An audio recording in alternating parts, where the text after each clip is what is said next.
Assalamualaikum warahmatullahi wabarakatuh. Perkenalkan, nama saya Firzana Alia Ismahani, NIM 5301019008, Program Studi Sejarah Peradaban Islam, Fakultas Usuluddin Adab dan Humaniora, Universitas Islam Negeri Salatiga. Di sini saya akan menjelaskan materi mengenai karakteristik pemikiran Nuruddin Ar-Raniri. Nama lengkapnya adalah Nur al-Din Muhammad Ibnu Ali Ibnu Hazanji Ibnu Muhammad Ar-Raniri. Dipanggil Ar-Raniri karena beliau dilahirkan di daerah Ranir yang terletak dengan Gujarat, India pada tahun yang belum diketahui. Ia adalah keturunan campuran India Arab dari keluarga sufi dan ulama. Nenek moyangnya kemungkinan termasuk dalam keluarga Al-Hamid dari Zuhro, salah satu dari 10 keluarga Quraisy. Namun, bisa jadi ia adalah keturunan Humaid yang sering dihubungkan dengan Abu Bakar Abdullah ibnu Zubair al-Asadi al-Humaidi. Keluarga Ar-Raniri telah memiliki hubungan yang baik dengan dunia Melayu, khususnya Kerajaan Aceh Darussalam, sehingga ada dugaan bahwa sebelum berangkat ke Aceh, ia sudah memiliki kemampuan dalam bahasa Melayu dan menguasai ilmu agama Islam yang sangat luas. Ar-Raniri datang pertama kali di Aceh awalnya tidak mendapat sambutan dari sultan yang berkuasa pada masa itu, yaitu Sultan Iskandar Muda, karena ia membawa ajaran yang menentang paham wujudiyah. Akhirnya ia melanjutkan perjalanannya ke Pahang dan tinggal di sana beberapa tahun. Pada saat itu, Pahang dipimpin oleh Sultan Ahmad.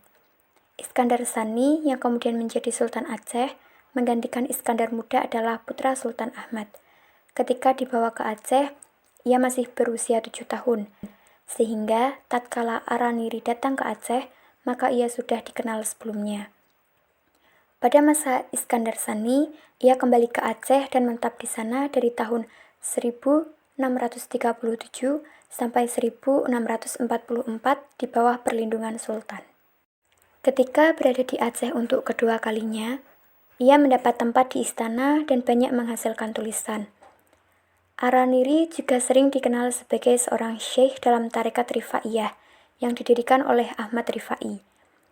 Pada saat ia datang pertama kali di Aceh, ia belum bisa berkarya karena sang sultan sangat fanatik dengan ajaran wujudiyah. Namun, pada saat Nuruddin kembali lagi ke Aceh untuk yang kedua kalinya, suasana politik dan agama Aceh sudah berubah. Syekh Syamsuddin Sumatrani sudah meninggal dan 6 tahun berselang Sultan Iskandar Muda juga mangkat.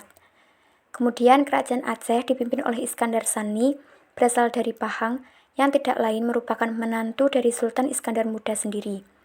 Pada masa inilah Nuruddin Ar-Raniri bisa berkiprah di Aceh karena selain dipercaya oleh Sultan, ia juga mendapat kedudukan yang istimewa yaitu sebagai mufti pengganti dari Syamsuddin Sumatrani. Nuruddin Ar-Raniri merupakan tokoh tasawuf yang terkenal dan sebagai pelopor anti paham wujudiyah di Aceh pada masa Iskandar Sani.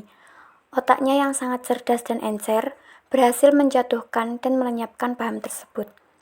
Ia juga memiliki banyak keahlian selain sebagai sufi. Ia juga ahli teolog, ahli fikih, ahli hadis, sejarawan, ahli perbandingan agama, dan politisi. Ar-Raniri berpendapat bahwa paham wujudiyah merupakan suatu paham yang menyesatkan. Ia mengeluarkan fatwa untuk memburu orang yang dianggap sesat, membunuh orang yang menolak bertobat dari kesesatan, serta membakar buku-buku yang berisi ajaran sesat. Pada tahun 1054 atau 1644, ia meninggalkan Aceh karena mendapat serangan balik dari lawan-lawan polemiknya yang tajam dari murid Syamsuddin yang dituduh menganut paham panteisme. Ar-Raniri adalah seorang sufi yang tidak toleran dan ortodoks, yang tidak menghargai karya dan pemikiran orang lain. Namun di satu sisi, ia dianggap berjasa dalam mengembangkan ilmu keislaman yang integral antara syariat dan tasawuf. Karya-karya Nuruddin Ar-Raniri antara lain sebagai berikut. 1. Lataif al-Asror. 2. Nubdah fi Da'wa Azil Ma'a Sohibi. 3. Asror al-Insan fi Ma'rifat ar-Ruh wa ar-Rahman. 4. Hil Azhil. 5. ma'al hayat li ahli al-mamat. 6. Fath al-mubin ala al-mulhidin. 7. Hidayat al-habib fi al-targhib wa al-tarhib. 8. Jawahir al-ulum fi kashf al-ma'lum. 9. Aina al-alam qalb an yuhlaq. 10. Kaifiyat al-salat. Pemikiran-pemikiran Ar-Raniri dapat diklasifikasikan sebagai berikut. 1. Tentang Tuhan. Pendirian Ar-Raniri dalam masalah ketuhanan pada umumnya bersifat kompromis. Ia berupaya menyatukan paham mutakalimin dengan paham para sufi, yang diwakili Ibnu Arabi. Ia berpendapat bahwa ungkapan wujud Allah dan alam esa berarti bahwa alam ini merupakan sisi lahiriah dari hakikatnya yang batin, yaitu Allah, sebagaimana yang dimaksud Ibnu Arabi.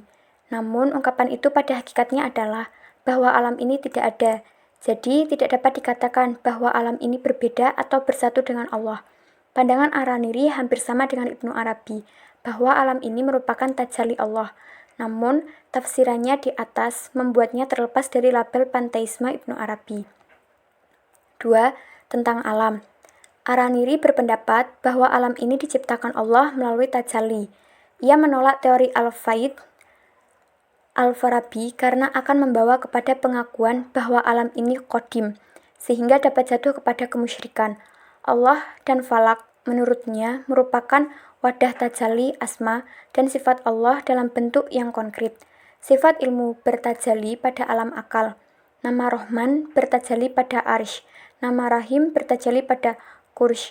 Nama Raziq bertajalli pada falak ketujuh, dan seterusnya.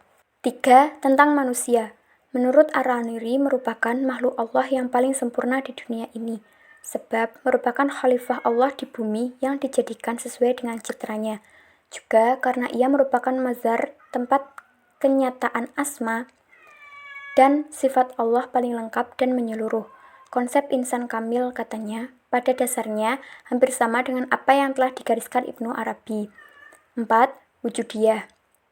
Inti ajaran wujudiyah menurut Ar-Raniri berpusat pada wahdat al-wujud, yang disalahartikan kaum wujudiyah dengan arti kemanunggalan Allah dengan alam. Hubungan syariat dan hakikat. Pemisahan antara syariat dan hakikat menurut Ar-Raniri merupakan sesuatu yang tidak benar. Kelihatannya, Ar-Raniri sangat menekankan syariat sebagai landasan esensial dalam tasawuf. Adapun masalah yang terkandung dalam filsafat mistik Hamzah yang disanggah oleh Nuruddin Ar-Raniri dapat disimpulkan sebagai berikut. 1. Hamzah mengajarkan ajaran wujudiyah dalam arti Tuhan berada dalam kandungan imanan alam ini. 2. Hamzah mengatakan bahwa nyawa itu bukan khalik dan bukan makhluk. 3. Hamzah mengatakan Al-Quran itu makhluk. 4. Hamzah mengatakan bahwa nyawa berasal dari Tuhan dan akan kembali bersatu dengannya. Peran Ar-Raniri terhadap perkembangan dunia Islam. 1. Memperkenalkan tokoh-tokoh terkemuka Nusantara. 2. Dengan karya-karya polemiknya melawan apa yang dianggap sebagai wujudiyah, ia merupakan orang pertama yang menjelaskan antara penafsiran dan pemahaman yang salah maupun benar atas doktrin dan praktik sufi. 3. Orang alim pertama di Nusantara yang mengambil inisiatif menulis buku pegangan standar mengenai kewajiban-kewajiban agama yang mendasar bagi semua orang. 4. Dalam bidang politik, ia sebagai Syekh al-Islam Kesultanan selama karirnya di Aceh. 5. Dalam bidang hadis Nabi SAW, penerapan syariat tidak dapat ditingkatkan tanpa pengetahuan yang lebih mendalam. 6. Di bidang sejarah, pengaruh beliau dalam bidang sejarah tidak kalah besarnya, karena dialah penulis pertama di tanah Melayu yang menyajikan sejarah dalam konteks universal. 7. Di bidang perkembangan bahasa Melayu, ia sebagai lingua franca wilayah Melayu Indonesia. Demikian penjelasan yang dapat saya sampaikan. Kurang dan lebihnya saya mohon maaf. Nun wal qalami wa ma yasturun. Wassalamualaikum warahmatullahi wabarakatuh.